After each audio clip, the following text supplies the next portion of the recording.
Gujarati motivational story four kids. અરીસો જુઠ્ઠું બોલતો નથી. એક નાની છોકરી હતી. તેનું નામ પરી હતું. તેને દરેક વાત પર ગુસ્સો આવતો હતો.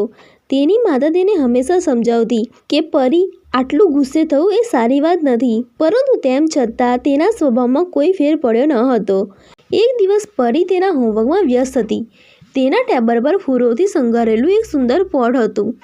પછી તેના નાના ભાઈનો હાથ વાંસ પર વાગ્યો અને જ્યારે તે પડ્યો ત્યારે તેના ઘણા ટુકડા થઈ ગયા. હવે શું?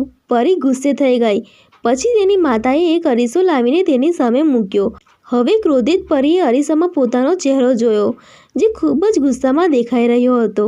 તેને તેનો વિકૃત ચહેરો જોયો કે તરત જ પરી ખૂબ ગુસ્સે થઈ ગઈ. ત્યારે તેની માતાએ કહ્યું, જો પરી, જ્યારે તમે ગુસ્સામાં હો ત્યારે અરીસામાં તમારો ચહેરો કેટલો ખરાબ દેખાય છે, કારણ કે અરીસો ક્યારેય જૂઠું બોલતો નથી. હવે પરી જાણતી હતી કે ગુસ્સો કરવો કેટલું ખરાબ છે. ત્યારથી તેને પોતાને ગુસ્સે ન થવાનું વચન આપ્યું. વાર્તાનો બોધ: ગુસ્સો કરવાથી આપણે માત્ર આપણા ચહેરાનું જ નહીં, પરંતુ આપણા માનવ સૌંદર્યનું પણ વિકતન થાય છે. શાંતિ અને સંયમથી જીવનમાં સારો માર્ગ પણ મળી શકે છે. અરીસો જેમ સત્ય બતાવે છે, તેમ આપણા ગ્રોથ અને વર્તન પણ આપણી વ્યક્તિત્વનો પરિચય આપે છે.